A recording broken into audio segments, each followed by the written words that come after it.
Oke, 1, 2, 3, mari mengudara bersama TBM Lentera Pustaka di acara OLIT, obrolan literasi. Bersama narasumber kita, Bapak Syarifuddin Yunus, selaku pendiri dan kepala program TBM Lentera Pustaka. Assalamualaikum, Pak. Waalaikumsalam warahmatullahi wabarakatuh. Oke, Pak. OLIT kali ini kita mau ngomongin soal buku, Pak. Soal buku ya, keren nih, keren. Pak, apa sih, Pak, pentingnya buku, Pak, untuk kita, Pak? Buku itu ada yang menyebut sebagai jendela dunia, jendela ilmu. Jadi pentingnya buku buat kita adalah dia adalah sumber informasi, sumber pengetahuan. Nah, karena dengan informasi dan pengetahuan itu kita menjadi ada. Siapa sih manusia yang ada di dunia itu? Itu adalah manusia yang mengikuti dinamika zaman peradaban. Kalau mengikuti dinamika, maka kita harus melakukan penyesuaian. Nah, penyesuaian itu hanya bisa terjadi kalau seandainya kita mengikuti informasi yang berkembang dari waktu ke waktu, dari hari ke hari. Nah, itulah seluruh informasi itu biasanya ditampung di dalam buku. Maka buku itu menjadi sumber informasi buat semua orang. Jadi mengapa kita harus membaca buku, Pak? Karena manfaat membaca buku itu simpel. Satu, bertambah pengetahuan dan wawasan seseorang. Yang kedua, ya, kita ini manusia dikasih perangkat otak. Otak itu nggak bisa stuck, harus dikasih stimulus, ya, berkembang. Caranya dia bisa berkembang, maka dia harus ada masukan. Masukan itulah yang berupa informasi di dalam buku. Nah, ada orang sekarang yang lupa dari buku itu adalah yaitu dia jadi obat kehidupan. Makanya ada yang menyatakan salah satu fungsi atau manfaat baca buku adalah mengurangi stres. Kenapa? Karena dari begitu banyaknya pergumulan di dalam pikiran manusia, ketika kita baca buku, lalu buku itu menjadi sesuatu yang merefresh pemikiran kita karena ada informasi-informasi baru yang masuk. Jadi asupan yang paling ideal dalam hidup sebenarnya adalah buku asupan. Bukan makanan, bukan traveling, tapi buku yang paling utama karena banyak informasi yang bisa diperoleh dari buku itu. Nah, kan Pak, kalau kita ngomongin buku tuh macam-macam ya, Pak ya. Ada komik, ada novel, ada cerpen, filsafat dan lain sebagainya, Pak ya. Nah, bagaimana ya, Pak, cara kita untuk memilih buku yang cocok atau pas untuk kita baca, Pak? Ini kalau kita bicara buku yang cocok atau pas atau tidak pas dengan kita adalah sebuah proses. Pertama, kita harus punya dulu namanya minat membaca buku. Kedua, kita punya perilaku di dalam membaca. Oke, setelah kita berperilaku membaca, kita akan alami jenis-jenis buku yang kita baca. Ada buku-buku religius dan akhlak, ada buku-buku ensiklopedia, ada buku-buku sains, buku teknologi, buku sastra, ya, seperti novel, cerpen dan sebagainya.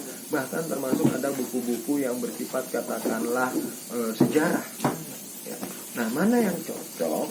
Setelah kita berproses membaca sehari-hari atau seminggu kita berapa buku yang kita baca, kita akan mendapati yang disebut dengan passion. Ya, passion itu adalah kalau dibilang itu bahasa sederhananya kira-kira makom. Kita ini sebaiknya ada di mana sih? Gitu. Yang basisnya itu dari minat yang menuntun kita. Sehingga nanti kita bisa menemukan apakah saya ini contoh kecil bisa termasuk orang yang lebih menyukai buku-buku religius dan akhlak. Oke. Yang kedua, saya mungkin menyukai buku-buku yang bersifat ensiklopedia, ya. Buku itu rangkaian umum informasi tentang apapun di situ dijadikan di dalam informasi kita tentang sesuatu hal, ya, bisa dirangkum di dalam buku itu. Atau bahkan mungkin saya sebagai orang bahasa misalnya senang sama buku-buku bahasa dan sastra, seni. Ya, itu yang menambah kita untuk bisa bagaimana kita menemukan passion kita di dalam membaca buku. Jadi proses membacanya itu harus dijalanin dulu untuk bisa dapat buku-buku yang cocok sama kita. Ya, kita harus menjalani proses dulu itu. ya, baru kita Betul. mungkin nanti di jalan akan menemukan ya, Iya, buku yang cocok untuk kita baca. persis.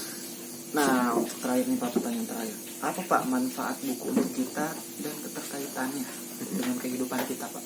Ya, kalau kita bicara manfaat buku, itu intinya adalah jalan hidup. Oke. Tanpa buku, kita mungkin bisa salah jalan. Maka itu menjadi sebuah tuntunan ya buat seseorang di dalam membaca buku. Ambil buku religius. Bagaimana cara kita mengamalkan ajaran-ajaran agama. Ya, kita nggak bisa tafsir sendiri karena itu semua ada aturannya. Nah, aturan itu tertuang di dalam buku. Mulai dari kalau yang muslim misalnya di Al-Quran. Kalau yang lainnya adalah ada kumpulan hadis-hadis Nabi. Ditambah juga ada tafsir-tafsir dari berbagai ulama atau kiai-kiai besar yang sudah dituangkan ke dalam buku. Jadi manfaatnya adalah sebagai jalan hidup, the way of life. Itu saja yang paling simpel. Jalan hidup kita itu menjadi indah, menjadi bijak, menjadi bergairah, nggak ada keluhan, nggak ada cacian. Itu karena kita dibantu oleh buku, bukan ngobrol, bukan gaul di kafe-kafe atau apa, tapi mendekati buku seperti yang sekarang terjadi di TB Mentera Pustaka. Ya, ada teman-teman kita relawan TB Mentera Pustaka sedang apa dia? Sedang menata buku. Kita baru stock off-nya. Ya, ada 6.500 buku yang kita hitung berdasarkan dari 9 kriteria. Nah, sekarang kita ubah tatanannya supaya anak-anak lebih bergairah dalam membaca. Ini untuk apa nih? Untuk jalan hidup anak-anak di sini 100 orang ya, yang terancam putus sekolah biar dia bisa baca. Yang kedua, mendekatkan buku itu pada mereka. Sekarang buku-buku yang diraki ini bisa dibaca langsung oleh mereka. Bukan hanya display, tapi bisa dipilih oleh dia, dibaca, lalu dia akan menemukan jalan hidup dia. Luar biasa sekali Pak. Oke, cukup sekian Holid kali ini tentang apa itu buku dan mengapa kita harus baca buku. Ya, saya rasa semuanya sudah terjawab ya Pak ya. Yes, betul. Tentang bagaimana mengapa kita harus membaca buku. Ya, cukup sekian, terima kasih. Wassalamualaikum warahmatullahi wabarakatuh. Salam literasi, baca bukan main. Baca bukan main. Oh, oke Pak.